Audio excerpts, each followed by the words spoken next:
देवसुतं देवं कंचचारूरमर्दनं देवकी परमानन्दं कृष्णं वन्दे जगद्गुरु गुरुर्ब्रह्मा गुरुर्विष्णु गुरुदेवो महेश्वर गुरु साक्षात् परब्रह्म तस्मै श्री गुरुवे नमः।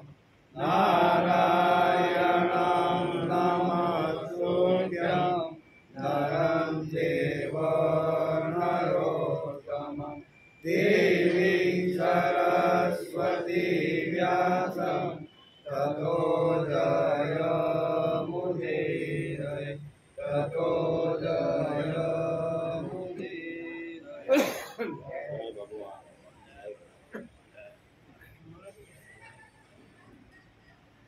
गिरीशां गणेशां गणे नीलवर्णं गवेन्द्राधिरूढं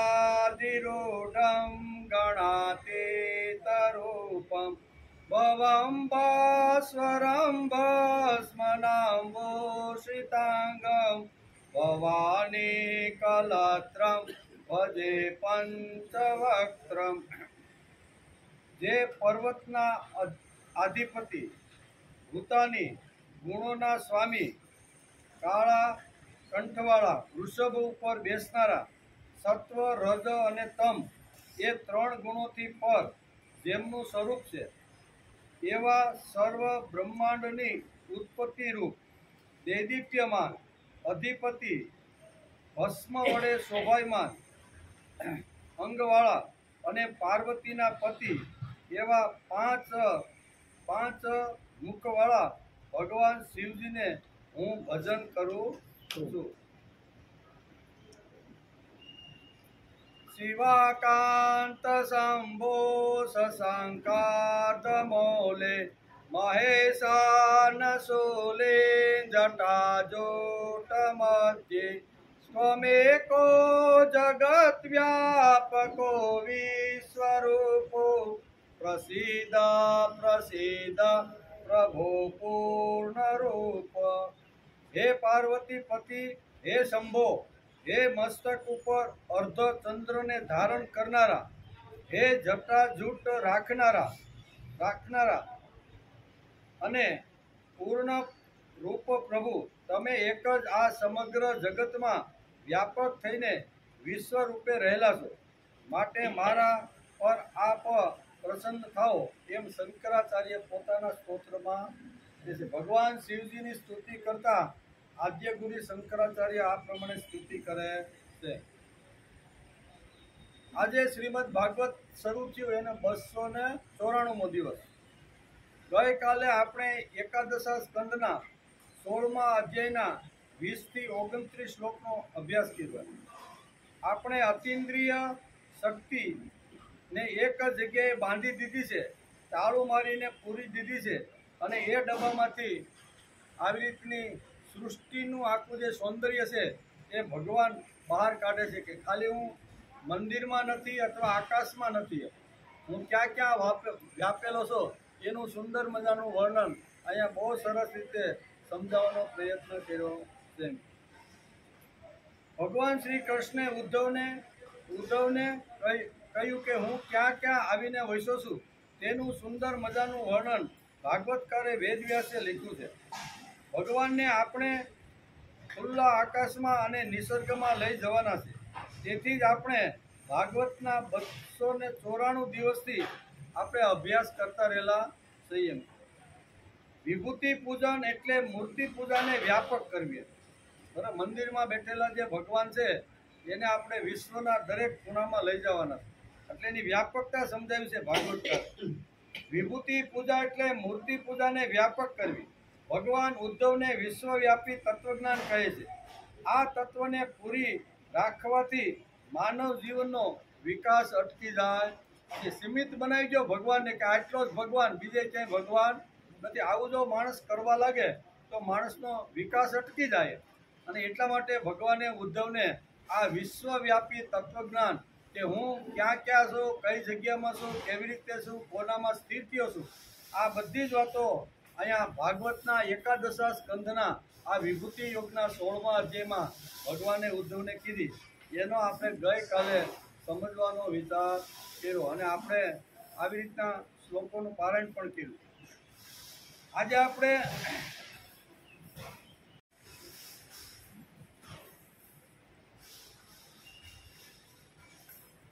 વાસુદેવો ભગવતા સ્વાંતો ભાગવતે સહમ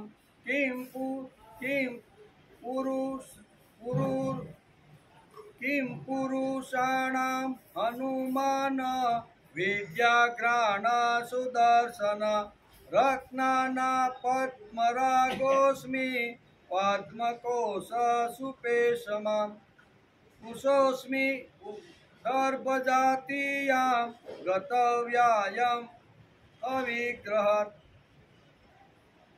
ષડ ભગવાન પોતાની વિભૂતિ સમજાવતા અહીંયા અત્યારે ઉદ્ધવને કહે છે કે હે ઉદ્ધવ, ષડગુણો ઐશ્વર્ય વાસુદેવ પણ હું છું. કેવા? વાસુદેવ પણ હું છું. મારા પ્રિય ભક્તોમાં તમે ઉદ્ધવ પણ હું જ છું. એટલે ઉદ્ધવનું મહત્વ જેમ ભગવાને કીધું ને કે પાંડવા નામ ધનંજય, પાંડવોની અંદર અર્જુનની મારી વિભૂતિ છે, એમ ભગવાન અહીંયા ઉદ્ધવને કહે છે કે તું મારી વિભૂતિ છો. એમ છે. કિમ પુરુષોમાં હનુમાન, વિદ્યાધરોમાં સુદર્શન, જે નંદ બાવાને અજગરના રૂપમાં આવીને ગળી ગયા હતા તે હું છું. રત્નોમાં પદ્મરાગ એટલે કે લાલ, સુંદર પદાર્થોમાં કમળની કળી, તણકલામાં દર્ભ અને હવિષ્યમાં ગાયનું ઘી હું છું. હવિષ્ય આપણે જે હવન કરીને એમાં ગાયનું ઘી હું છું. પછી વ્યવસાયશીલ પુરુષોમાં રહેનારી લક્ષ્મી, સળ કપટ કરનારાઓની ધૃતકીડા, સહનશીલ જનોની તિતિક્ષા અને સાત્વિક પુરુષમાં રહેલો સત્વગુણ પણ હું જ છું. એમ પછી બળવાનોનો ઉત્સાહ અને પરાક્રમ તથા ભગવત ભક્તોનું ભક્તિયુક્ત નિષ્કામ કર્મ પણ હું જ છું. વૈષ્ણવોના આરાધ્ય વાસુદેવ, સંકર્ષણ, પ્રદ્યુમન, અનિરુદ્ધ, નારાયણ, હયગ્રીવ, વરાહ, નૃષિ અને બ્રહ્મા, આ વિગ્રહોમાં પ્રથમ અને શ્રેષ્ઠ વિગ્રહ વાસુદેવ એટલે કે હું જ. ભગવાને પોતાની વિભૂતિ અહીં બતાવી કે હું કયા કયા સ્થળમાં કેવી રીતે કોનામાં છું એનું સુંદર મજાનું વર્ણન અહીં ભાગવતકારે બહુ સરસ રીતે સમજાવ્યું છે. ગંધર્વોમાં વિશ્વાવસુ અને અપ્સરાઓમાં પૂર્વચિત્તી હું છું. પર્વતોમાં સ્થિરતા અને પૃથ્વીમાં શુદ્ધ ગંધ તન્માત્રા પણ હું છું. જળમાં રહેલા રસ તન્માત્રા, તેજસ્વીઓમાં રહેલી સૂક્ષ્મ તેજસ્વીતા, અગ્નિ, સૂર્ય, ચંદ્રમા અને નક્ષત્રોમાં પ્રભા તથા આકાશનો એકમાત્ર ગુણ શબ્દ હું જ છું. મહાભૂતમાં રહેલું જે તત્વ છે ને એ તત્વ મારું જ છે. હે ઉદ્ધવ, બ્રાહ્મણ ભક્તોમાં બલિ, વીર પુરુષોમાં અર્જુન હું છું. પ્રાણીઓમાં તેમની ઉત્પત્તિ, સ્થિતિ અને લય આ ત્રણેય મારી વિભૂતિઓ છે. હું જ પ્રાણીઓમાં ચાલવાની, બોલવાની, મળત્યાગની, પકડવાની, આનંદ ઉપભોગની શક્તિ હું જ છું. સ્પર્શની, દર્શનની, સ્વાદની, સાંભળવાની અને સૂંઘવાની શક્તિ પણ હું જ છું. સમસ્ત ઇન્દ્રિયો શક્તિ પણ હું જ છું. પૃથ્વી, વાયુ, આકાશ, જળ, તેજ, અહંકાર, મહતત્વ, પંચમહાભૂત, જીવ, અવ્યક્ત પ્રકૃતિ, સત્વ, રજ, તમ આ બધા વિકારો અને તેમના પર રહેનારા બ્રહ્મ, આ બધું હું જ છું. એટલે ભગવાન કે આ બધું જે હું તમને જે કહું છું ને એ હું ક્યાં ક્યાં છુપાયેલો છું ને કોની અંદર છું એનું સુંદર મજાનું આ વર્ણન કરે છે. આ બધા તત્વોની ગણના લક્ષણો દ્વારા તેમનું જ્ઞાન તથા તત્વજ્ઞાન દ્વારા તેનું ફળ પણ હું જ છું. હું જ ઈશ્વર છું, હું જ જીવ છું, હું જ ગુણ છું અને ગુણી પણ હું જ છું. હું સર્વનો આત્મા છું અને સર્વરૂપ પણ હું જ છું. મારા સિવાય કોઈ પદાર્થ ક્યાંય દેખાતો નથી. જે જે તમે જોઈ રહ્યા છો, સમજી રહ્યા છો, વિચારી રહ્યા છો, કરી રહ્યા છો, એ બધા જ પદાર્થોની અંદર હું આવીને રહેલો છું. આમ ભગવાન પોતાની વિભૂતિનું વર્ણન કરતા ઉદ્ધવને આ પ્રમાણે કહે છે, યુગોમાં સતયુગ, કેવા યુગો જે આવે છે, યુગોમાં સતયુગ, પછી વિવેકીઓમાં દેવર્ષિ દેવલ અને અસિત, વ્યાસોમાં શ્રી કૃષ્ણ દ્વૈપાયન. વ્યાસો જેટલા થઈ ગયા, જે ભાગવતની કથા કરે અને વ્યાસપીઠ ઉપર બેસે અને વ્યાસ કહેવાય. તો જગતની અંદર જેટલા જેટલા વ્યાસો થઈ ગયા છે ને, એમાં કૃષ્ણ દ્વૈપાયન એટલે આપણે જે વેદ વ્યાસ કહીએ છીએ ને, એ વેદ વ્યાસ પણ હું જ છું. આ ભગવાન પોતાની વિભૂતિ બતાવે છે. વેદ વ્યાસ પણ હું જ છું. તથા કવિઓમાં મનસ્વી શુક્રાચાર્ય હું છું. આમ વિભૂતિનું વર્ણન આખું બહુ સરસ રીતે અહીંયા બહુ સરસ રીતે 7 થી 40 શ્લોકની અંદર ભગવાને ઉદ્ધવને પોતાની વિભૂતિનું વર્ણન સમજાવ્યું છે. ગઈકાલે આપણે જોતા હતા કે જીવનમાં કૃતજ્ઞતા, આત્મીયતા અને પૂજ્ય ભાવ કેમ આવે, એ આજની સમસ્યા છે. આજે જો મારે સૃષ્ટિની અંદર જો કૃતજ્ઞતા, આત્મીયતા અને પૂજ્ય ભાવ જો જીવનમાં લાવવાનો હોય તો એના માટે શું શું કરવું જોઈએ. ગઈકાલે આપણે જોતા હતા કે છોકરો શાળાએ જાય છે, ભણે છે, શિક્ષિત થાય છે, નોકરી મેળવે છે, પણ માણસ થતો નથી. ઉલટું થોડોક માણસ મટી જતો હોય એવું લાગે છે. એ આપણા બધાના અનુભવમાં આવી રહ્યું છે, બરોબર ને?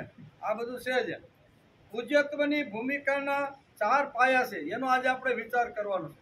ગઈકાલે આપણે જોતા હતા કે અહીંયા ભગવાને અહીંયા 7 થી 40 શ્લોકની અંદર ભગવાને ઉદ્ધવને પોતાની વિભૂતિનું વર્ણન કર્યું છે. તો એના પાયાની અંદર 4 વાતો આવે. કેટલી? આ 4 વાતો જો આપણે સમજાઈ જાય ને તો આખો વિભૂતિ યોગ જે ભગવાને ઉદ્ધવને કીધો અને શ્રીમદ ભગવદ્ ગીતામાં 10મા અધ્યાયમાં જે અર્જુનને કીધો ને, આ બંને મહાપુરુષે જે કાંઈ ભૂમિકામાં 4 પાયા છે. કોઈનું પૂજન કરવાનું હોય અથવા એની ભૂમિકામાં 4 વાતો અહીંયા શાસ્ત્ર કરોએ લખી છે. કઈ 4 વાતો છે? ભૂમિકામાં નીવની અંદર પાયાની અંદર 4 વાતો છે. એમાં પહેલું છે આત્મગૌરવ. આપણે વિભૂતિ યોગ આપણે આત્મગૌરવ સમજાવે છે. આત્મગૌરવ એટલે રેવરન્સ ફોર સેલ્ફ. આપણે અંગ્રેજીમાં જો એ કેવું હોય તો રેવરન્સ ફોર સેલ્ફ એટલે આત્મગૌરવ માણસને લાગવું જોઈએ. બીજું છે મનુષ્ય ગૌરવ, રેવરન્સ ફોર મેન. આ બીજો એનો પાયો છે.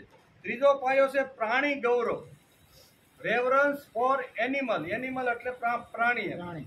અને ચોથું છે સૃષ્ટિ ગૌરવ, રેવરન્સ ફોર ઓલ ક્રિએશન. આમ અંગ્રેજીમાં કહે છે રેવરન્સ ફોર ઓલ ક્રિએશન એટલે કે સૃષ્ટિ ઉપરનો આદર, સૃષ્ટિ ઉપરનો પ્રેમ, સૃષ્ટિ ઉપરની આત્મીયતા. આ 4 વાતો અહીંયા પૂજ્યત્વની ભાવનામાં આવે છે. અને એમાં પહેલી વાત છે આત્મગૌરવ, રેવરન્સ ફોર સેલ્ફ. માણસને પોતાનું આત્માનું ગૌરવ લાગવું જોઈએ. કદાચ હું ઝૂંપડીમાં રહેતો હોય કે બંગલામાં રહેતો હોય, પણ માણસને લાગવું જોઈએ કે હું માણસ છું, હું જનાવર નથી, પશુ નથી, પક્ષુ નથી, હું માણસ છું. આ માણસનું ગૌરવ માણસને લાગવું જોઈએ. એટલે આત્માનું ગૌરવ. વિશ્વને ચલાવવાળી શક્તિ મારી અંદર આવીને બેઠી છે.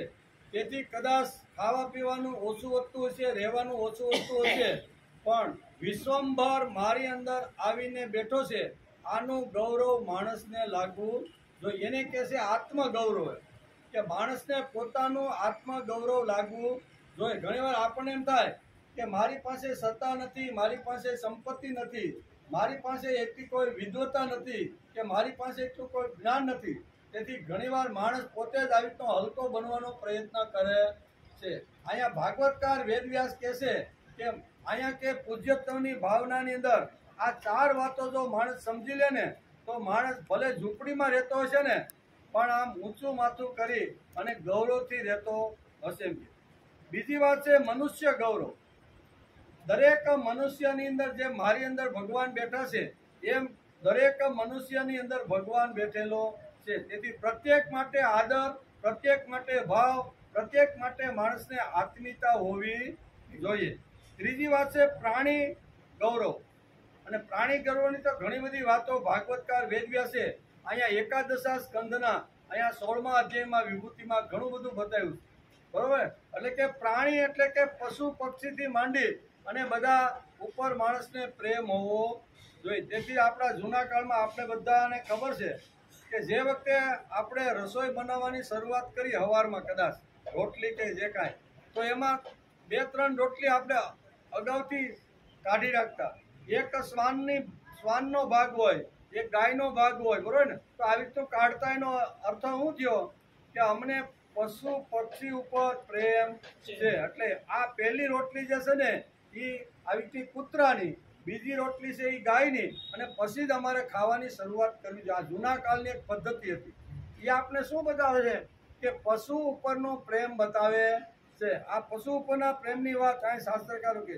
ત્રીજી વાત તે સૃષ્ટિનું ગૌરવ, કે આ સૃષ્ટિમાં હું આવ્યો છું તો એને માણસને ગૌરવ લાગવું જોઈએ। શ્રીમદ ભાગવત અને શ્રીમદ ભગવદ્ ગીતામાં ભગવાન આ જ વાત આપને સમજાવે છે। ગીતાના 10મા અધ્યાયમાં અને શ્રીમદ ભાગવતના અહીંયા એકાદશા સ્કંદના 16મા અધ્યાયમાં આ વિભૂતિનું દર્શન ભગવાને બંનેને, અર્જુન અને ઉદ્ધવને કરાવ્યું છે। અંતતે કથયિષ્યામિ દિવ્યાયાત્મા વિભૂતય પ્રાધાન્યત કુરુ શ્રેષ્ઠ નાસ્ત્યંતો વિસ્તરસ્ય મે। હે કુરુશ્રેષ્ઠ, સારું, મારી દિવ્ય વિભૂતિઓ મુખ્યત્વે હું તને કહું છું, કેમ કે મારા વિસ્તારનો કોઈ અંત નથી। મારી એટલી બધી વિભૂતિઓ છે કે પૃથ્વી ઉપરના કણોની કદાચ ગણતરી થઈ જાય, માણસ તો ધારે તો વૈજ્ઞાનિક રીતે એની ગણતરી કરી શકે, પણ મારી વિભૂતિની ગણતરી કોઈ કરી શકે એમ નથી। તેથી મેં તને મુખ્ય જે મારી કાંઈ વિભૂતિઓ હતી ને, ગાય એટલે કે પશુઓની અંદર ગાય હું છું, બરોબર, હાથીઓની અંદર ઐરાવત હાથી હું છું, આ બધી જે પછી ઝરણા વહેતા હોય અથવા પ્રવાહ વહેતો હોય તો એની અંદર ગંગા હું છું, સમુદ્રની અંદર હું, આ બધી મારી જે અમુક જે મેં મારી વિભૂતિ કીધી ને, એ બધી વિભૂતિ તો મેં તને ખાલી સેમ્પલ તરીકે કીધી છે, પણ મારી એટલી બધી વિભૂતિઓ છે કદાચ પૃથ્વી ઉપરના કણ બધા ગણી શકાય, પણ મારી વિભૂતિનો કોઈ અંત નથી, ગણી શકાય એવી નથી। એમ અત્યારે અહીં કહે છે, ભગવાન કહે છે કે સારું, મારી દિવ્ય વિભૂતિઓ મુખ્યત્વે હું તને કહું છું, કેમ કે મારા વિસ્તારનો કોઈ અંત નથી। આ અધ્યાયમાં ભગવાન તેથી જ કહે છે કે અંત તે કથયિષ્યામિ। હે કુરુશ્રેષ્ઠ, તું આ સમજી લેશે તો જીવન સમજાઈ જશે। જીવન શા માટે છે આ બધું સમજાઈ જશે। ભોગ યોગથી વિભૂતિ યોગ તરફ જવું હોય તો જીવનમાં ભાવ યોગ જોઈએ। ભાવ વગર શક્ય નથી। માણસનો આજે ભાવ વધારેમાં વધારે જો કંઈક ખોવાઈ ગયું હોય, સમાજમાંથી ઓછું થયું હોય તો એ ભાવ છે। આજથી 20, 25 કે 30 વર્ષ પહેલા આપણે કોઈને ઘેરે જતા, આપણે ઘેરે કોઈ મહેમાન આવતા, ત્યારનો ભાવ જોવો, અને આજે આપણી ઘેરે એ જ પરિવારના ભાઈઓ આવે તો એનો ભાવ જોવો। ભાવમાં ફરક પડ્યો કે નહીં? ભાવમાં બહુ ફરક પડી ગયો। એટલે અહીં કહે છે, અહીં વિભૂતિ યોગ એટલે સમસ્ત સૃષ્ટિ ઉપર માણસનો ભાવ વધવો જોઈએ। ઓલા તો 8-8 દિવસ સુધી તકિયા નાખ્યા હોય, સાંજ પડે એટલે વાળું કરીને 5-7 મહેમાન હોય ને બીજા ગામમાંથી 5-7 જણાને બોલે ડાયરો કર્યો જ નહીં। રાતના 10-11 વાગ્યા સુધી બધા બાપાઓ બેઠા હોય, તકિયામાં અલગ મલગની વાતો કરતા હોય, અને વેવાય સવારે જવાની વાત કરે ને ત્યારે બાપા કાંડું કે હજી 2 દી તો રોકાવો, હજી તો 3 દીથી આવ્યો છો ને ભાગું કરો છો। આમ કરી અને આ ભાવ હતો, શું છે આ ભાવ હતો। આજે તો આમ આ ભાવ ગયો ક્યાં? જેથી ભાગવતકાર અહીંયા સૃષ્ટિ ઉપરનો ભાવ, મનુષ્ય ઉપરનો ભાવ, પોતાના ઉપરનો ભાવ, આ 4 જે પાયાની વાતો જે છે ને, એ પાયાની વાતો આપણે સમજાવવાનો ભાગવતકાર પ્રયત્ન કરે છે। આજે સંપત્તિ વધી અને ભાવ ઘટ્યો। સંપત્તિ તો વધી ને, આપણે આવા મોટા બંગલામાં ક્યાં રહેતા હતા, બરોબર ને? આપણે તો ગાયરના મકાન હતા, ને પછી કોઈ ઓલે ઘાસના સાપરા કરેલા હોય ને ઘણું બધું આવામાં આપણે જીવન જીવતા હતા। તો અત્યારે આપણે 20, 25 કે 40 વર્ષ પછી વિચાર કરીએ તો ભગવાને આપણે પુષ્કળ સંપત્તિ આપી કે નહીં? પણ સંપત્તિ જેમ જેમ વધતી ગઈ એમ માણસ વચ્ચેનો ભાવ ઘટતો ગયો, પશુ ઉપરનો ભાવ ઘટતો ગયો, બરોબર, સમાજ ઉપરનો કે મનુષ્ય ઉપરનો ભાવ ઘટતો ગયો. અને પહેલા જ્યારે વેવાય મળતો ને ત્યારે બધું ભરી ભરીને આમ એક હૃદય બીજા હૃદયને મળતો હોય ને એમ. હવે તો આમ કરજે ને કાં તો બહુ બે ચાર આંગળી આમાં આટી કરે કે કેમ છો, ક્યારે આવ્યા, ક્યારે જવાના, પાછા એ પૂછી લે ક્યારે જવાના. કહેવાનો અર્થ ભાવ ઘટી ગયો છે. એટલે આ ભાગવતકાર આપણે યાદ કરાવે છે કે ભગવાને બહુ સરસ રીતે આવી રીતની ઉદ્ધવને બહુ આવી રીતની વિભૂતિ સમજાવી છે. ભોગ યોગથી ભક્તિ યોગ તરફ જવું હોય તો જીવનમાં ભાવ યોગ જોઈએ. ભોગ યોગ એટલે ખાવું પીવું અને રહેવું, એના સિવાય બીજી કોઈ દ્રષ્ટિ ન હોય. કમાવાનું, ખાવાનું, રૂપિયા બનાવવાના, બરોબર ને, કોઈના ગળામાં ઘંટ બાંધીને ગમે એમ કે પૈસા મારે લાવવાના. એટલે ભોગ માટે જેમ છે, ભોગમાંથી આપણે વિભૂતિ યોગ તરફ જો જવાનું હોય તો વચ્ચે ભાવની ખૂબ જ જરૂર પડે છે. એમાંય ભાગવતકાર કહે છે ભોગવાદ, વ્યક્તિવાદ, નફાવાદ અને વસ્તુવાદ આ ચાર વાદો મનુષ્યના સ્વાભાવિક છે. પાંચમો ભાવવાદ, પૂજ્યત્વ ભાવ આવે તો માનવ જીવન સફળ કહેવાય. આ ચાર ભાવ આવે એનામાં કઈ વાંધો નથી, પણ એની સાથે આ ભાવ જીવન માણસનું આવવું જોઈએ. ભગવાને દદામી બુદ્ધિ યોગમ કહ્યું છે, કારણ કે બુદ્ધિ યોગથી જીવન બદલે. જીવન જો બદલાવાનું હોય તો બુદ્ધિ યોગથી બદલે છે. જીવનમાં આવું થઈ શકે છે એ આનંદની વાત છે. માટે ભગવાને અંત શબ્દ આનંદના અર્થમાં વાપર્યો છે. જીવન તરફ જોવાનો દ્રષ્ટિકોણ મંગળ અને પવિત્ર થાય એ આનંદની વાત છે. ભાગવત સાંભળ્યા પછી માણસનો જીવન પ્રત્યે જોવાનો જે દ્રષ્ટિકોણ છે ને એ પોઝિટિવ થઈ જવું જોઈએ. નેગેટિવની જગ્યાએ પોઝિટિવ જો માણસ રહે ને તો જીવન જીવવાનો ખૂબ જ આનંદ આવે. સૃષ્ટિમાં માંગલ્ય દર્શન થાય તો મંગલ મૂર્તિનું દર્શન થાય. જીવનમાં મંગળતા વાતો જોવાનો ટેવ માણસે પાડવી જોઈએ. માણસની અંદર ઘણું બધું હોય છે, બરોબર ને, ઘણા બધા કામ, ક્રોધ, લોભ, મોહ, માયા બધું હોય, પણ આપણે જ્યારે ફરીએ ત્યારે આપણે એની અંદર મંગળ જે વાતો છે ને એ મંગળ વાતો જોવાની માણસે ટેવ પાડવી. એના દુર્ગુણ ન જોતા એના સદગુણ એકાદો હોય તો એ જોવાનો પ્રયત્ન કરવો જોઈએ. આજે આપણે માત્ર દોષ જોવા ટેવાયેલા છીએ. પહેલું ગુડ સિંગ એટલે કે મંગલ દર્શન, અને પછી ગોડ સિંગ. પહેલા ગુડ સિંગ અને પછી ગોડ સિંગ, એટલે પરમાત્મા દર્શન જીવનમાં આવે તે માટે માણસે પ્રયત્ન કરવો જોઈએ. એટલે અહીં કહે છે કે દોષ ન જોતા માણસની અંદર જે કાંઈ નાનો એવો ગુણ હોય ને એ ગુણ ઉપાડવાનો પ્રયત્ન કરવો જોઈએ. આપણે ઘણીવાર સામે સામે કોઈ ભેગા થાય તો બીજા જોડે વાત કરતા હોય ને તો બીજાના કાંઈ દોષ હોય ને એ આપણી ભાઈને કહેતા હોય. શાસ્ત્રકારો આપણે એમ કહે છે કે દોષ જોવાને બદલે માણસે ગુણનું દર્શન કરવું જોઈએ. ભલે કદાચ 99 અવગુણ હશે એની પાસે, પણ એકાદો ગુણ તો ક્યાંક છુપાયેલો પડ્યો હશે, તો એ જોઈ અને એનું દર્શન કરવાનો માણસે પ્રયત્ન કરવો જોઈએ. એટલે દોષની જગ્યાએ જો ગુણ દર્શન થાય તો માણસ મંગલ મૂર્તિ સુધી પહોંચી શકે છે. એમાં ભાગવતકાર કહે છે એટલે કે દોષ અને ગુણ જુએ તે વિદ્યવાન. કેવા? દોષ અને ગુણ બે જોવાનો પ્રયત્ન કરવો. દોષ જોયો તો ધીમે ધીમે એનો દોષ કેમ જાય અને દોષની જગ્યાએ ગુણ કેમ આવે એના માટે એની સાથે આવી રીતનો પ્રયત્ન કરવો જોઈએ. એટલે બંને વસ્તુ જોવાનો પ્રયત્ન કરવો જોઈએ.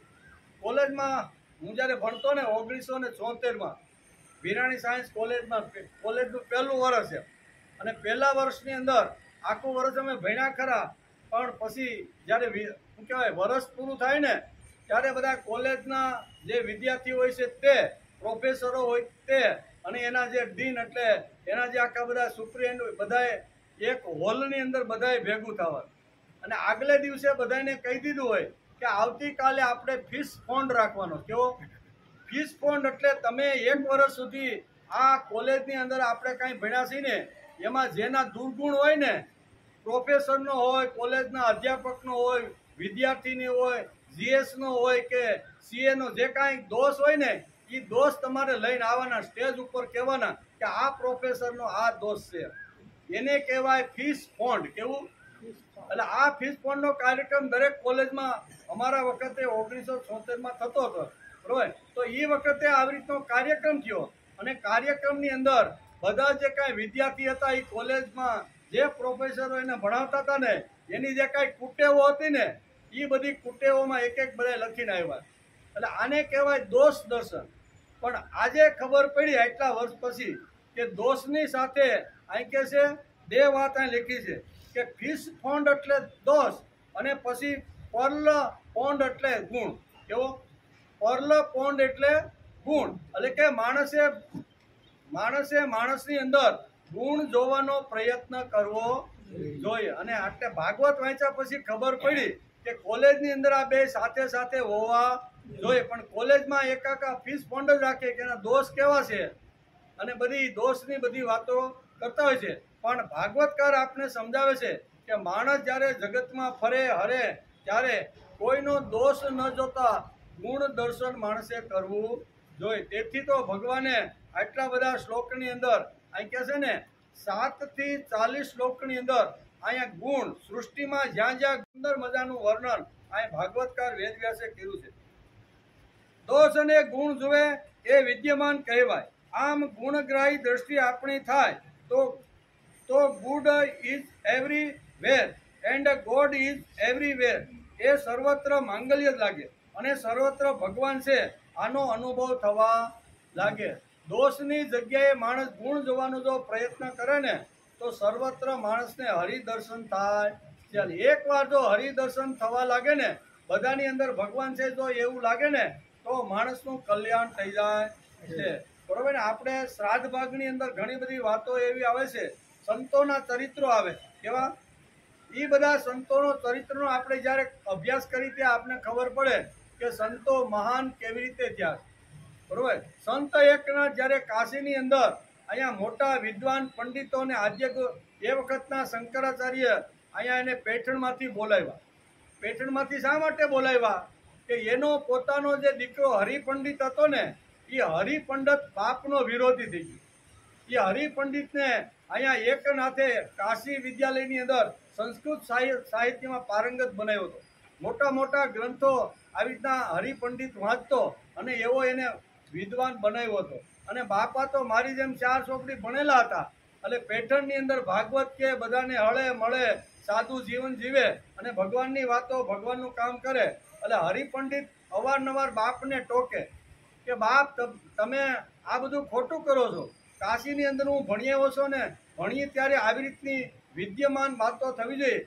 એને બદલે તો તમે ગામઠી ભાષાની અંદર આ ભાગવતને આ બધું કહો છો એ તમારું મને આ ગમતું નથી. બાપ કે તો બીજું શું કરવાનું?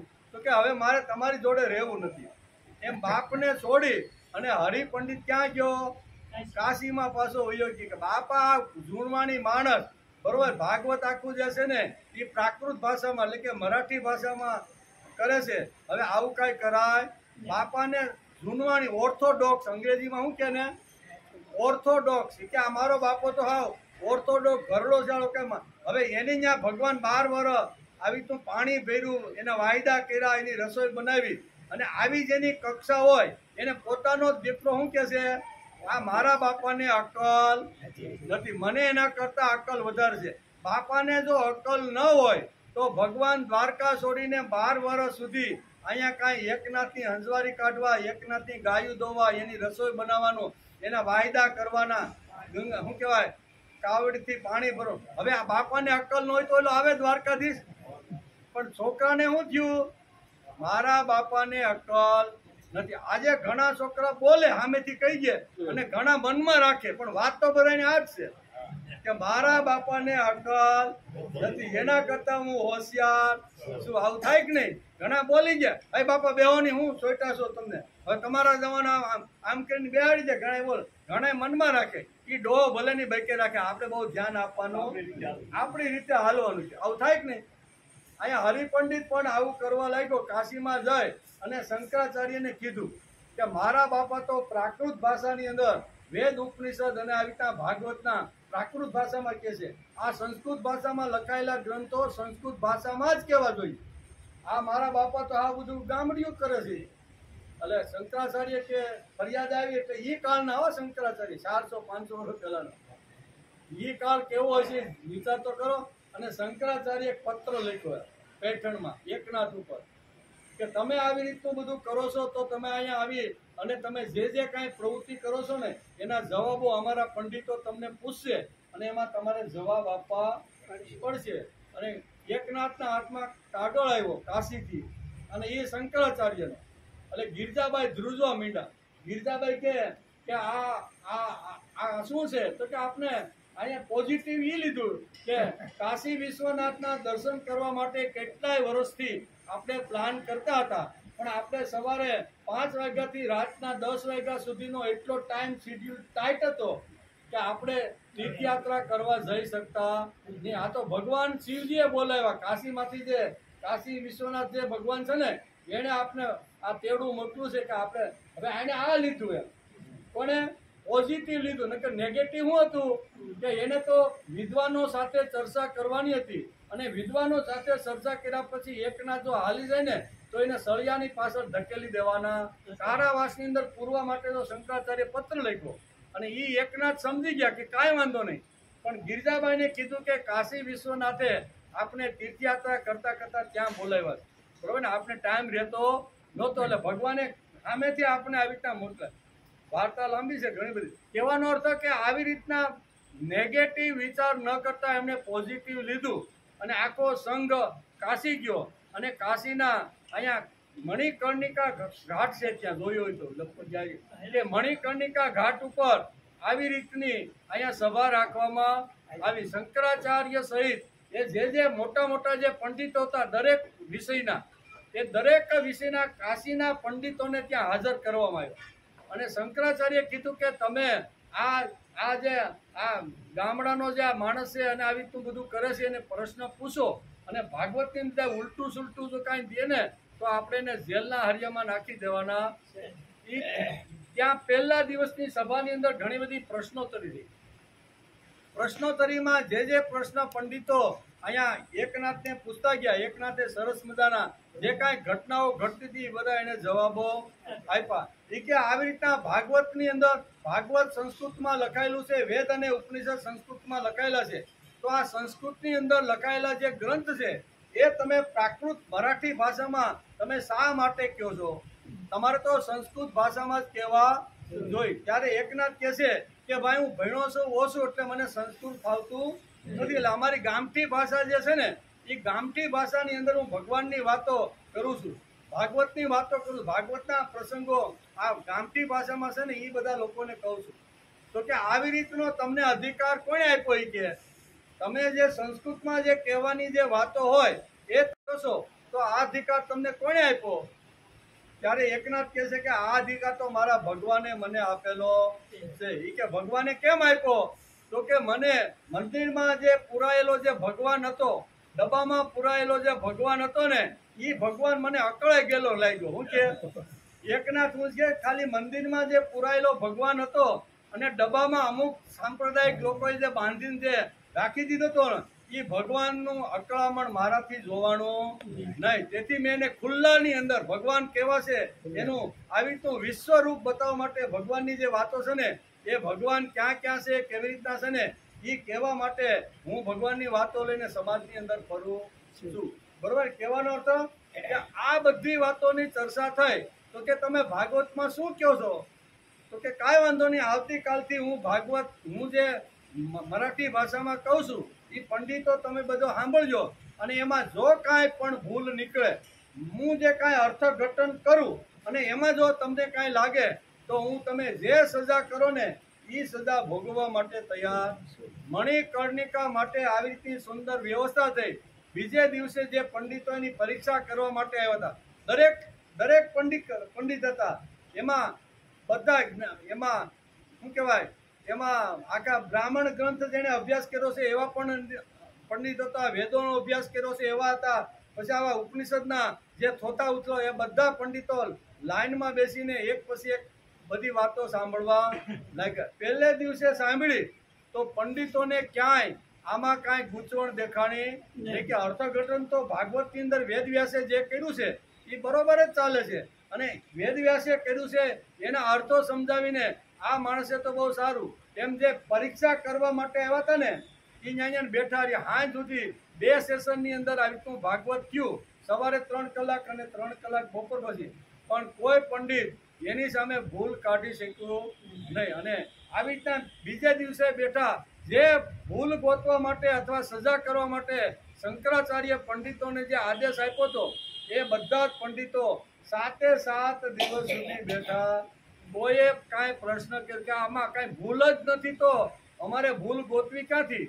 અને પછી નક્કી થયું કે આટલું સરસ ભાગવતની અંદર અર્થઘટન અત્યાર સુધી અમે પણ કરી શક્યા નથી અને અત્યાર સુધી અમે સાંભળ્યું નથી. તેથી 7મા દિવસે બધા પંડિતો જે પરીક્ષા કરવા માટે આવ્યા હતા એ જ પંડિતો બધા અહીંયા એકનાથની પાલખી ઉપાડી અને કાશીની ગલીએ ગલીએ એ સંતને એ કે આપણે પાલખી ઉપર બેસાડીએ, એમાં એકનાથને બેસાડીએ અને આપણે પ્રાયચિત રૂપે આપણે જે પ્રાયચિત તો કરવું પડશે ને કે આવા મહાન સંતનું આપણે કેટલું અપમાન કર્યું, તો એને ગલીએ ગલીએ ફેરવીએ. અને એ વખતે એકનાથ કહે છે કે ભાઈ મારી પાલખી ફેરવવાની નથી, હું તો તમારા જેવો એક સામાન્ય માણસ છું. તમારે જો પાલખી જો ફેરવવાની હોય ને તો શ્રીમદ ભાગવતની પાલખી ફેરવો, કે જેની અંદર આવા દિવ્ય અને તેજસ્વી વિચારો છે. એ જ વિચારો મેં તમને આમાંથી લઈને કીધા. આમાં મારું કાંઈ નથી. તમારે પાલખી જો બેસાડવાની હોય તો મારી આટલી નમ્રતા અહીંયા કે છે. આજે કોઈ સામાન્ય માણસને કે ભાઈ હાથી ઉપર બેસી જાઓ મહારાજ, અને અમારે તમને બધે તો મહારાજ કે મજા આવી ગઈ હાલો, અને બધાને પાછા આમ કરતો જાય. કરેક્ટ નહીં? એકનાથે એવું કર્યું. એકનાથ કે છે કે મેં તમે 7 દિવસ સુધી ભાગવત સાંભળ્યું, એમાં મારું કાંઈ હતું નહીં. મેં તો વેદ વ્યાસની જે વાણી છે એ વાણીની અંદર જે કાંઈ શબ્દો હતા એ શબ્દો ફોડી અર્થઘટન કરીને મેં તમને કીધું છે. તમારે જો પાલખી જ ઉપાડવાની હોય તો શ્રીમદ ભાગવતની પાલખી ઉપાડો. ત્યારથી આજે સમાજની અંદર એક રૂઢિ થઈ ગઈ છે કે ભાગવત જ્યાં બેસાડવાનું હોય ને ત્યાં ભાગવતની આવી રીતની પાલખી માથા ઉપર બહેનો લઈ અને પોતી પધરાવી. કારણ શું છે? એ પરંપરા 600 વર્ષ પહેલા શરૂ થઈ, કાશીમાંથી શરૂઆત થઈ અને આજે આપણે પણ એનું અનુકરણ કરતા રહેલા. કહેવાનો અર્થ કે અહીંયા દોષની જે વાત આવે છે ને કે માણસને ગુણગ્રાહી દ્રષ્ટિ માણસની અંદર હોવી જોઈએ. અહમ આત્મા ગુડાકેશ. હે અર્જુન, વળી તને એક વાત કહું કે આખી દુનિયામાં વિભૂતિ હું છું. તારી આંખમાં જેટલી વિભૂતિ સમજવાની શક્તિ હશે તેટલું જગત તને વિભૂતિમાન લાગશે. તેથી આમ તો હું સર્વત્ર રહેલો છું. આમ ભાગવતકાર વેદવ્યાસ 11 સ્કંદના 16મા અધ્યાયમાં અને શ્રીમદ ભગવત ગીતાની અંદર આવી રીતના 7 થી 40 એટલે કે 33 શ્લોકની અંદર ગીતાની અંદર, અને અહીંયા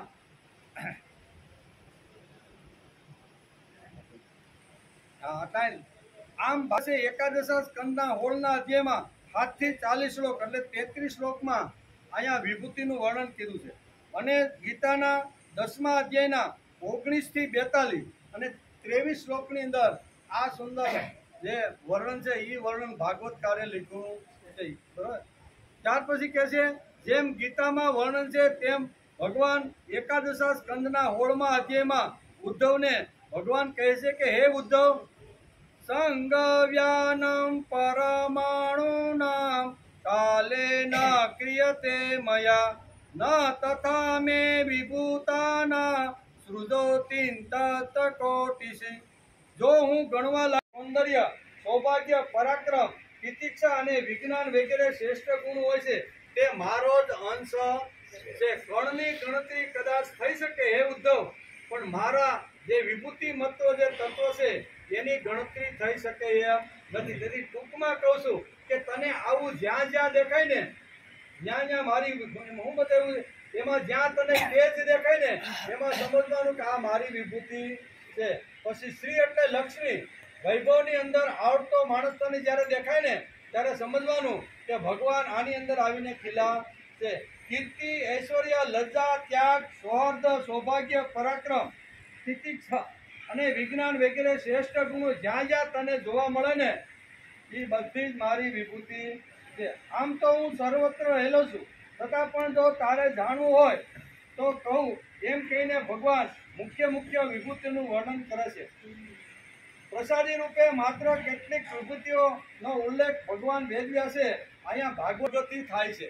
બ્રાહ્મણ સમાજમાં ફરતો તો, બધાને મળતો તો, બાળકથી બાળક હોય, સ્ત્રી હોય, પુરુષ હોય, ઘરની અંદર બેસી અને સંસ્કાર સિંચનનું કામ બ્રાહ્મણ વર્ગ કરતો હતો. તેથી ભગવાને અહીંયા બ્રાહ્મણ એ મારી વિભૂતિ છે એટલે કે પહેલું કીધું, પેલો બ્રાહ્મણ વર્ગ કરે છે.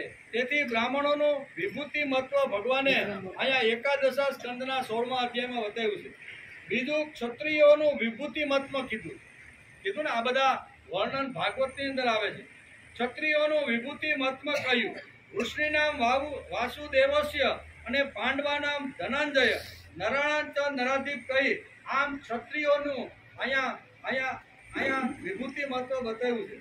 પછી સ્ત્રીઓની વિભૂતિ પણ બતાવી છે કે સ્ત્રીની અંદર હું ક્યાં ક્યાં છું એ બધું બતાવ્યું છે. સ્ત્રી વિભૂતિ કહીને કીર્તિ, શ્રીવાક, નારીનામ, સ્મૃતિ, મેઘા, ધૃતિ, ક્ષમા, આ સ્ત્રીના 7 જે ગુણો છે એ 7 ગુણોની અંદર આવીને હું રહેલો છું. એટલે કે વિભૂતિઓ કઈ છે. ભાગવત અને ગીતાએ જ્ઞાત જાતના ભેદભાવ વગર પ્રત્યેક યોનિમાંથી આ બધી વિભૂતિઓનું વર્ણન કર્યું. બ્રાહ્મણ હોય, ક્ષત્રિય હોય, સ્ત્રી હોય, બરોબર ને, બધામાંથી અહીંયા કોનમ તેવાસ્મી ગુહ્યાના આમ કરીને ભગવાને મૌન એક મારી વિભૂતિ છે એમ કીધું છે. વિદ્યાની વિભૂતિ ભગવાને કહી છે. અધ્યાત્મ વિદ્યાના આ બધી જ વિભૂતિઓ મારી છે. વેદની વિભૂતિઓ સમજાવી છે. વેદાનામ સામ વેદોસ્મી આમ કહીને ભગવાન પોતાની વિભૂતિ કે હું વેદોની અંદર ક્યાં ક્યાં કેવી રીતનો છું એ બધી વિભૂતિઓ સમજાવી છે. પશુ પક્ષીઓ માંથી વિભૂતિ કહે છે કે ધેનુ નામ અસ્મી કામ દેતું. જે પશુ સૃષ્ટિ છે એમાં ગાય એ મારી વિભૂતિ છે. આમ કરી અને વિભૂતિ મહત્વ સૃષ્ટિના દરેક તત્વ પાસેથી ભગવાને કંઈક ને કંઈક વર્ણન કરેલું છે. જડ વસ્તુની વિભૂતિ પણ ભગવાને સમજાવી છે. સ્થાવરણામ હિમાલયમ અને અસ્વસ્થ સર્વ વૃક્ષાણા આમ કરી અને ભગવાને જડ વસ્તુ જે છે એની પણ વિભૂતિઓ સમજાવી છે. ઇન્દ્રિયોની વિભૂતિ પણ કહી છે. ઇન્દ્રિયાણામ મનસ્વાસ્મી, બરાબર, જે આપણી જે ઇન્દ્રિયો છે 5 જ્ઞાનેન્દ્રિય, 5 કર્મેન્દ્રિય અને 11મું મન, એ ઇન્દ્રિયોની અંદર મન હું છું એમ કરી અને આ ઇન્દ્રિયોની વિભૂતિ પણ ભગવાને સમજાવી છે. આયુધોની છે. મૃત્યુ સર્વ હરસામ આમ ભગવાને જળ, ચેતન વગેરે બધાની વિભૂતિઓ કહી છે. કેવળ ઉપયુક્તતાની દ્રષ્ટિથી વિભૂતિ મહત્વ સમજાયું નથી. ઉપયુક્તતાની સાથે કૃતજ્ઞતા પણ જીવનમાં આવવી જોઈએ. કૃતજ્ઞ પછી આત્મીયતા આવવી જોઈએ અને છેવટે સૃષ્ટિ તરફની પૂજ્ય દૃષ્ટિ માણસની થવી. સૃષ્ટિમાં હું જે કાંઈ સૌંદર્ય જોઈ રહ્યો છું ને એની અંદર માણસને પૂજ્ય ભાવ, આદર ભાવ, પ્રેમ ભાવ ઉભો થવો. આમ વિભૂતિનું સુંદર મજાનું વર્ણન અહીંયા ભાગવતકાર વેદવ્યાસ માનવનું એટલે કે ઇન્ટિગ્રેશન એટલે કે સર્વાંગીણતા થઈ શકે છે. અહીંથી જ ભક્તિ શરૂ થાય છે. આ ભક્તોની અનુભૂતિ છે.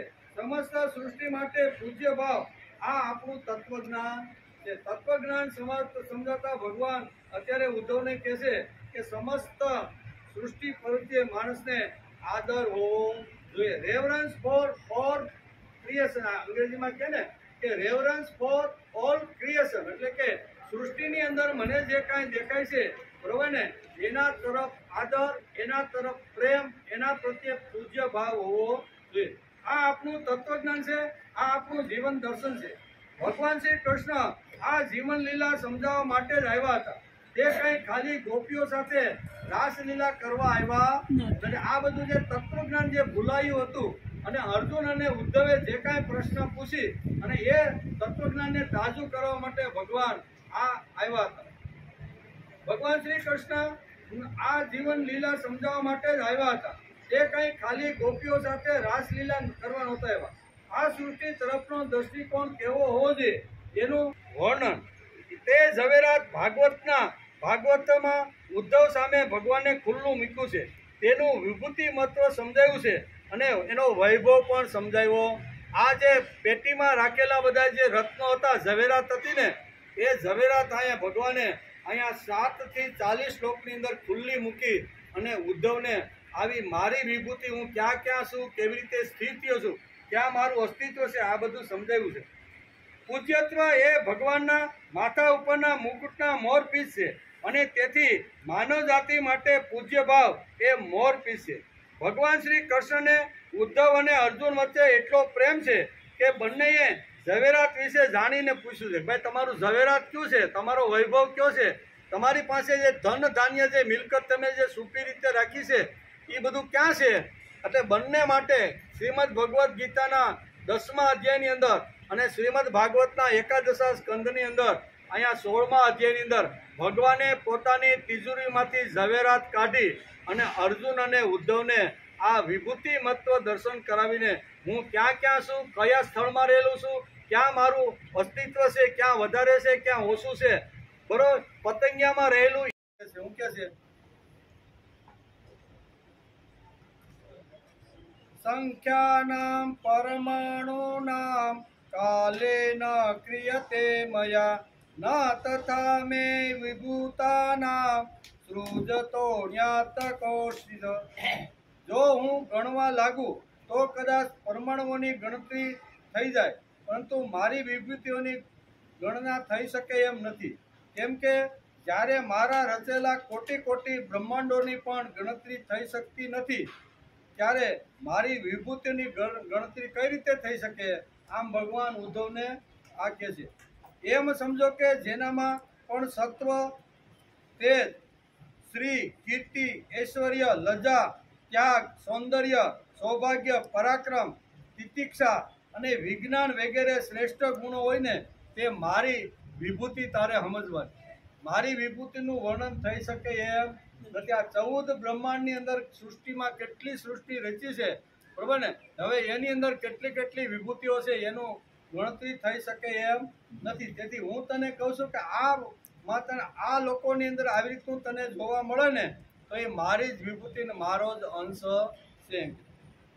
હે ઉદ્ધવજી, મેં તમારા પ્રશ્ન પ્રમાણે સંક્ષેપમાં વિભૂતિઓનું વર્ણન કર્યું. આ બધી પરમાર્થ વસ્તુ નથી, મનનો વિકાર માત્ર છે. કેમ કે મનથી વિચારેલી, વાણીથી બોલેલી કોઈ પણ વસ્તુ પરમાર્થ એટલે વાસ્તવિક હોતી નથી.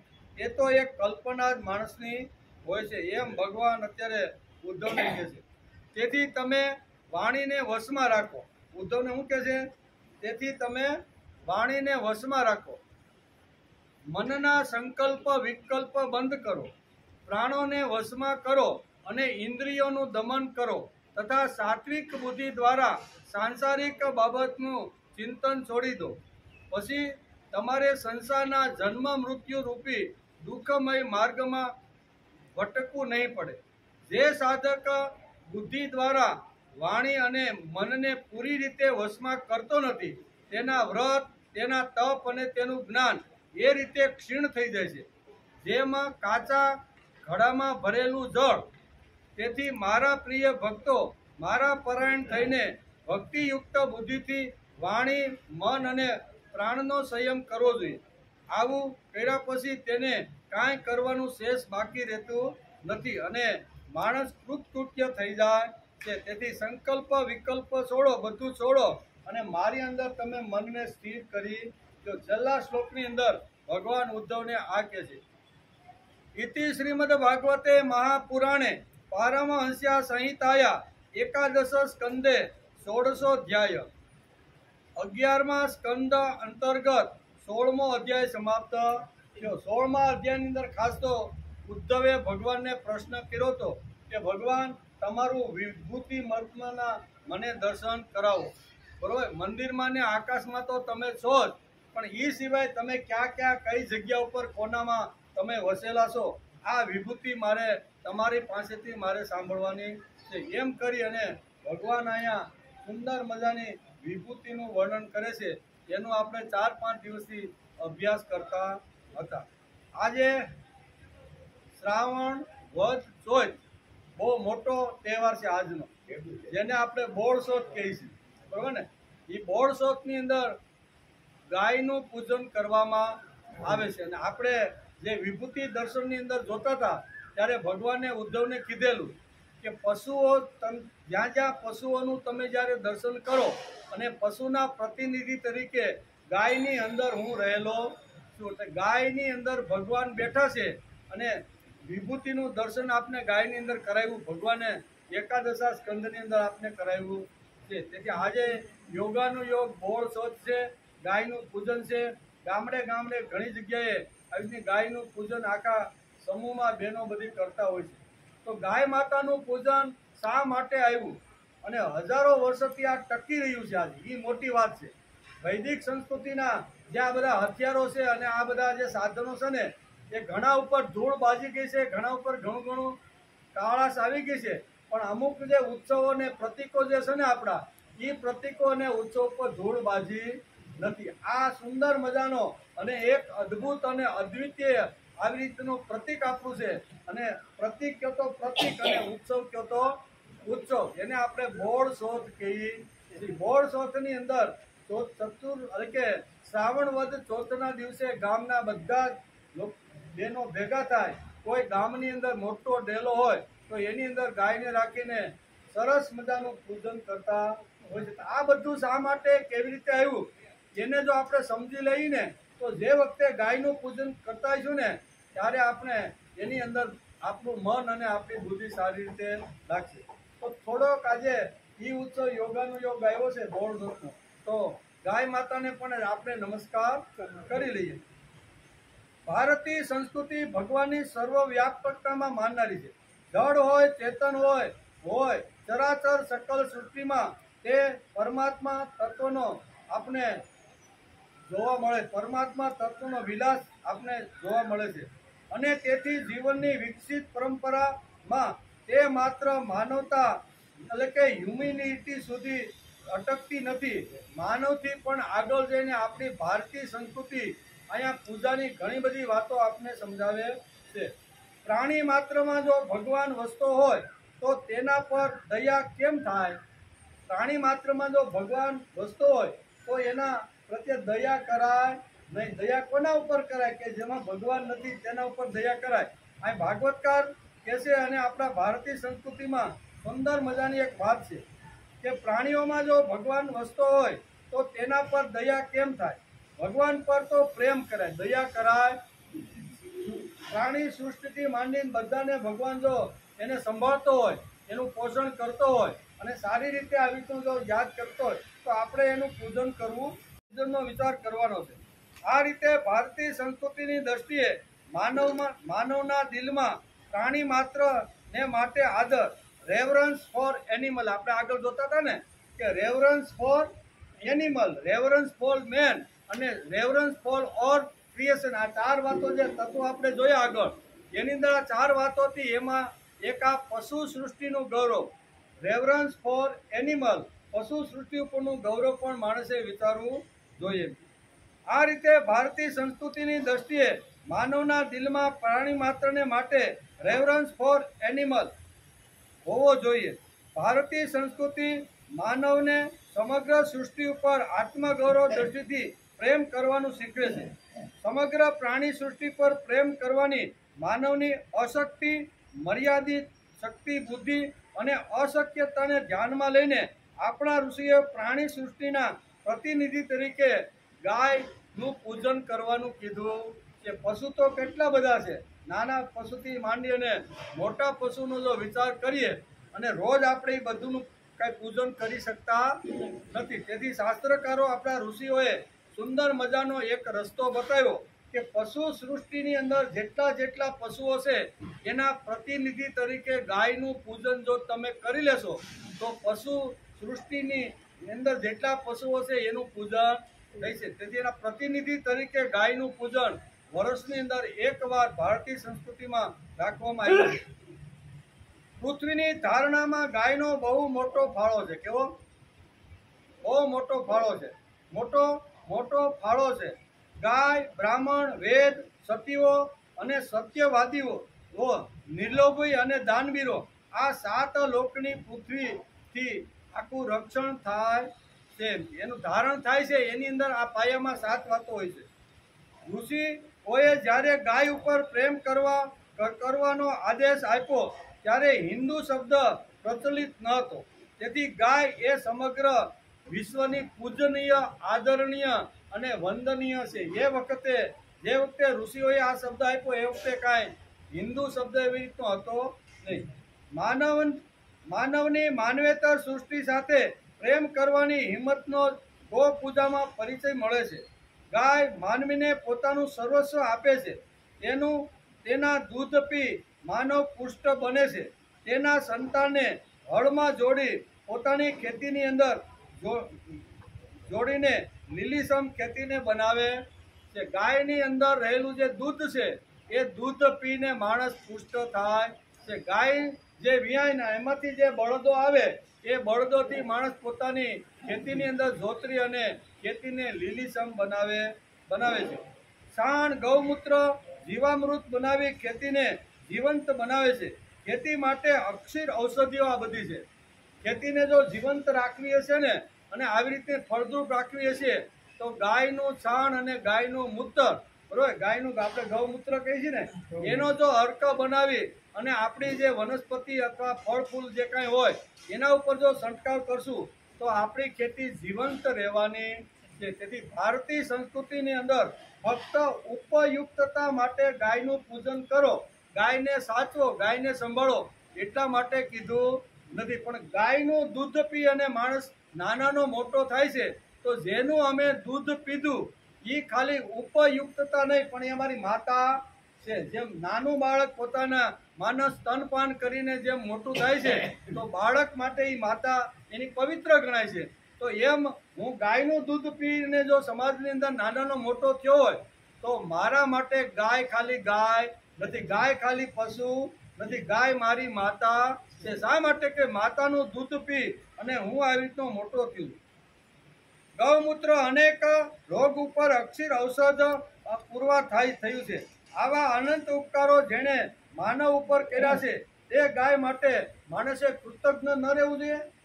જે અમારા ઉપર ઉપકાર કરે છે, જે પોતાના વાસડાને કદાચ ઓછું દોડાવીને મારા માટે જે પોષણ માટે જે ગાયના દૂધ આપને જે મળે છે તો આટલું જે કરતા હોય તો એના માટે માણસે કૃતજ્ઞ રહેવું જોઈએ. ભારતીય સંસ્કૃતિ આનાથી આગળ જાય છે. માત્ર ઉપયુક્તતાની દ્રષ્ટિ નથી પણ માતા તરીકે તેને રોજ પૂજે છે. ગાય હંમેશા પૂજનીય છે, બરોબર. ગાય હંમેશા કેવી છે? પૂજનીય. સાણ તો આપે છે, ગૌમૂત્ર તો આપે છે, દૂધ તો આપે છે, વાસડાઓ પણ આપીને આપણા ખેતરને હળમાં જોડીને લીલાછમ રાખે છે. આ બધા ઉપકારો તો એના છે જ. ગાયને માતાના સ્થાનમાં મૂકવામાં આવી છે. ભારતીય સંસ્કૃતિને ગાય સાથે સ્વજન જેવો સંબંધ બાંધ્યો છે, બરોબર ને. આપણે બધા ખેતીમાંથી આવી છે એટલે આપણે બધાને ખબર હોય.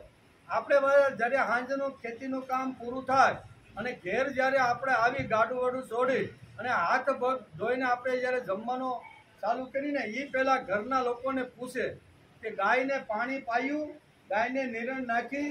આ શું બતાવે છે? આ બતાવે છે ગાય ઉપર માણસનો આત્મીય સંબંધ પ્રેમ છે, સંબંધ બાંધ્યો છે. જમતા પહેલા ગાયને યાદ કરે છે માણસ. કેવું જૂના કાળની બધી વાતો છે. હવે તો આ બધા 29 માળના એપાર્ટમેન્ટ આવી ગયા છે પણ આ જૂના કાળમાં આ બધી પદ્ધતિ હતી. આપણા પૂર્વજો ગાયની એટલે કે ભાવભરી માવજત કરતા હતા. તે મૂક છે, મૂંગી છે, બોલતી નથી એમ. તેથી તેનું પહેલું સ્મરણ અને તેના દ્વારા પ્રાણી સૃષ્ટિનું માણસે સ્મરણ કરી લેવું. ગોઠામાં બાંધેલી ગાય ભૂખી તો નથી ને, પાણી તો નથી ને પીધું ને, આવું મુખ્ય જે માણસ હોય ને એ ખેતરમાંથી આવીને પહેલું આ રીતનું પૂછતો હતો.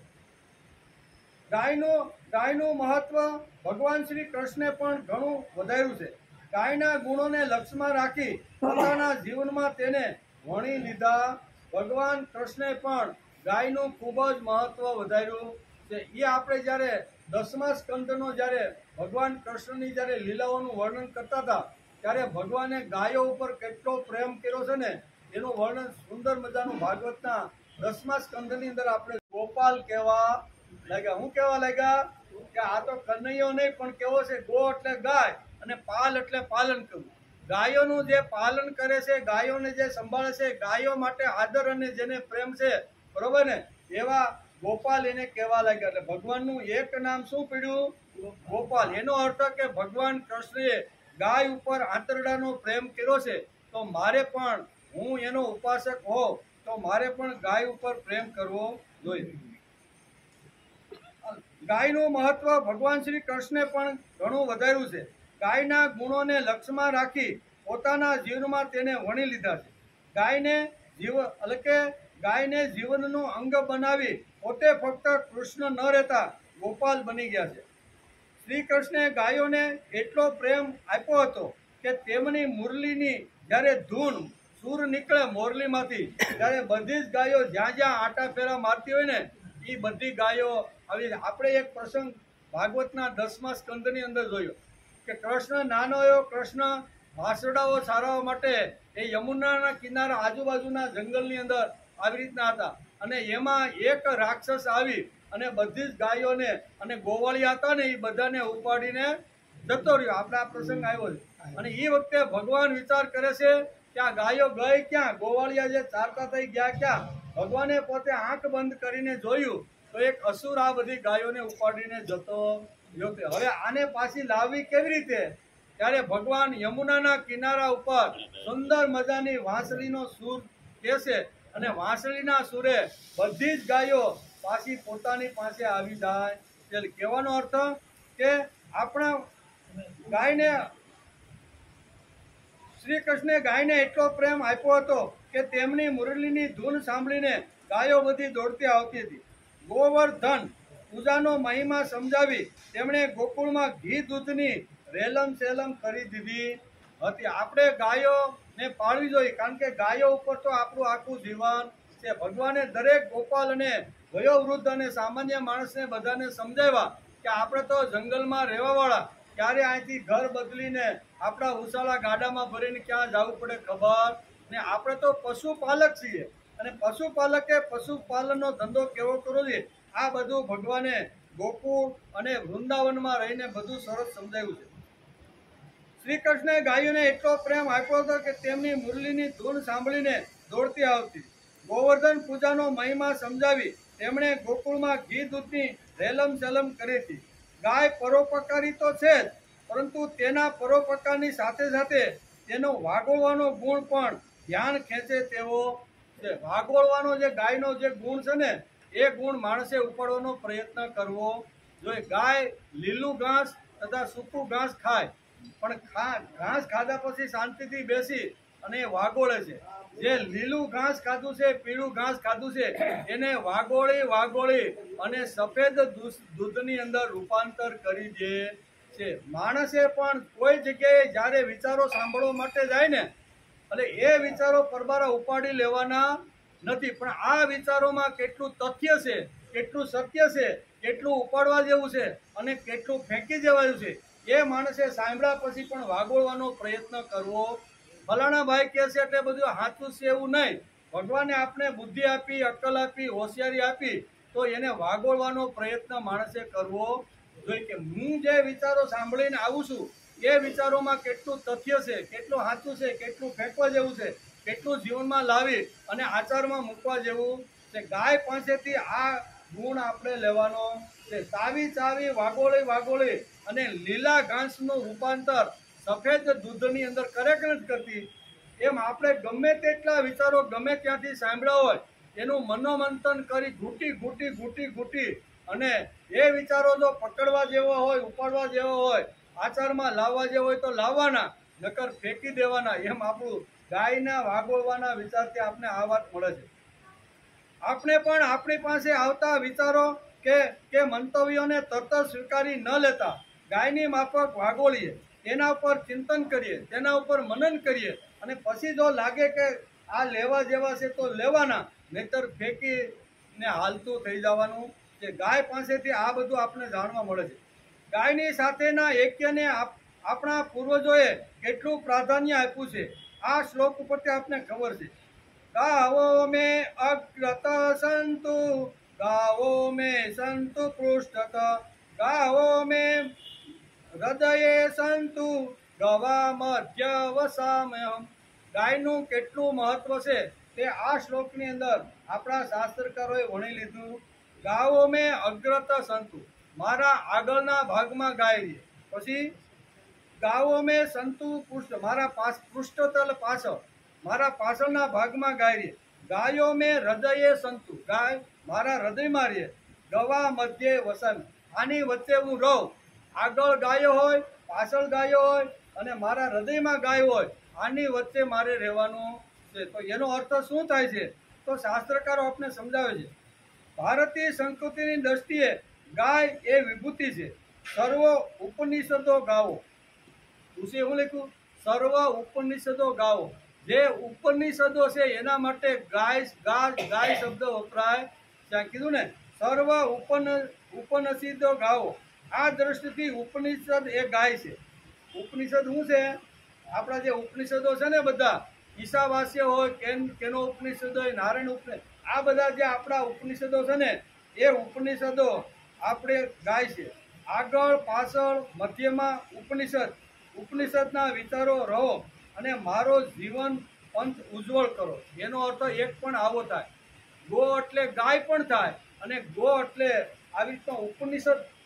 આપણે ડિક્શનરી ખોલી તો એની અંદર ગો એટલે ઉપનિષદ પણ અર્થ થાય છે, બરોબર? તો આવા ઘણા બધા ગો એટલે ઇન્દ્રિય અર્થ પણ ઇન્દ્રિયો પણ થાય કે ગો એટલે ઇન્દ્રિય. તો કે આ મારી આગળ પાછળ વેદો રહે અને એ વેદોના જીવંત વિચારોથી મારા જીવન માર્ગમાં પ્રકાશ પાત્રો. મારી પાછળ ઉપનિષદના વિચારો રહો અને મારા જીવન વ્રતનું રક્ષણ કરો. મારું હૃદય ઉપનિષદના વિચારોથી રંગાયેલું રહો. હું ઉપનિષદના વિચારોમાં રહું, અર્થાત મારો સમગ્ર વ્યવહાર શ્રુતિને પૂછીને કરું. શ્રુતિ એટલે વેદો છે, એને પૂછીને કરું. ભગવાનને દોહન કરીને ગીતા રૂપી દૂધ આપને પીવા માટે આપી દીધું. બધા જે વેદ છે, ઉપનિષદ છે, બધાનું દોહન કર્યું કોણે? ભગવાન કૃષ્ણે. અને ગીતાના 700 શ્લોકની અંદર આ બધી વાતો મૂકી દીધી છે. એટલે ગીતા વાંચી લઈ એટલે વેદ છે, ઉપનિષદ છે, એનું બધું જે દોહન, એનું જે અર્ક છે ને, એ બધો અર્ક એની અંદર આવી જાય છે. આમ કરી અને આજે આપણે બોળસોથ એટલે ગાયને યાદ કરવાનો પ્રયત્ન કર્યો. આજે આપણે થોડુંક વહેલું જવાનું છે, બરોબર ને? વરસાદ પણ ચાલુ થઈ ગયો છે, એ તો ઝાપટું તો રહી જવાનું છે, બરોબર ને? તો એમાં વર્ણાશ્રમનું નિરૂપણ ભાગવતકારે કર્યું છે. એનો વિચાર આપણે આવતીકાલે, બરોબર? રવિવારની રજા અને સોમવારે પાછી મંગળવારની રજા. આવું આપણો શિડ્યુલ અત્યારે ગોઠવાઈ ગયો, બરોબર? પછીની વાત પછી. વસુદેવ સુતં દેવં પંચચારૂઢમાતં દેવકી પરમાનંદં કૃષ્ણં વંદે જગદ્ગુરૂ. ગુરુ બ્રહ્મા ગુરુ વિષ્ણુ ગુરુદેવો મહેશ્વર ગુરુ સાક્ષાત પરબ્રહ્મ તસ્મૈ શ્રી ગુરુવે નમઃ. નારાયણં નમસ્તુભ્યં નરં ચૈવ નરોત્તમં દેવીં સરસ્વતીં વ્યાસં તતો જયમુદીરયે. તતો જયમુદીરયે. આપણે બધા કાદવ ખૂંદીને આવ્યા છીએ, એટલે વરસાદ હોય, કાંઈ હોય, તાપ હોય, એનાથી આપણે ડરતા નથી.